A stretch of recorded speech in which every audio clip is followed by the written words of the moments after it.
out at this hour with some surprising numbers about the wealth of members of Congress here on Capitol Hill. Take a look at the headline numbers here from the Center for Responsive Politics. They found in their study that members of Congress' personal wealth increased by more than 16% between 2008 and 2009. Nearly half of the members of Congress, that's 261 congressmen and women, are millionaires, and they found that 8 in 10 members of Congress have net worths of over $100 million. The wealthiest 3 being Darrell Issa of California, Jane Harman of California, and John Kerry of Massachusetts.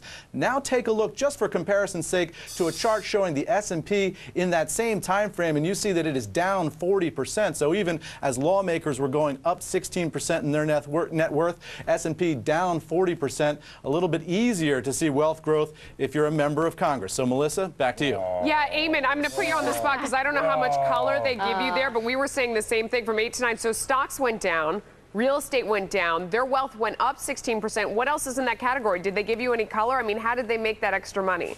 Yeah, there's a lot of detail in here, and it ranges across the board, all kinds of different things. One member of Congress got married and saw her net worth increase by 11,000% when she married a wealthy guy. Pat Kennedy. That's one way to do it, right?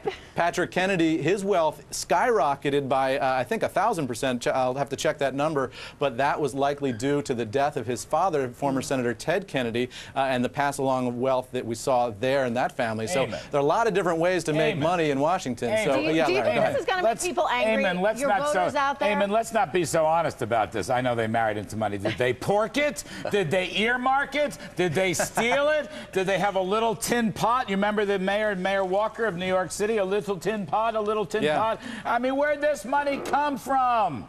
Well, they've been watching CNBC. Well, yeah, right. They're astute traders, which they're not allowed to do.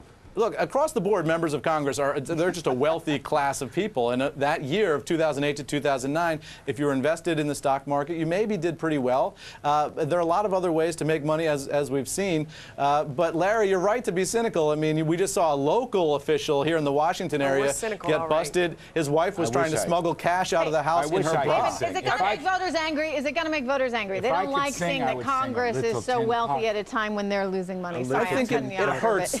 It hurts on Capitol Hill to send a message, you know, we feel your pain in this economy when you've got that many millionaires up there. I would raise their fortunes top personal tax rates. That's a great idea. I would raise their top personal. These are rich people. LaRRy. They didn't deserve it. These are rich people. I'm sure they want to pay. I'm sure they just wrote a check for more taxes. Thanks, Eamon.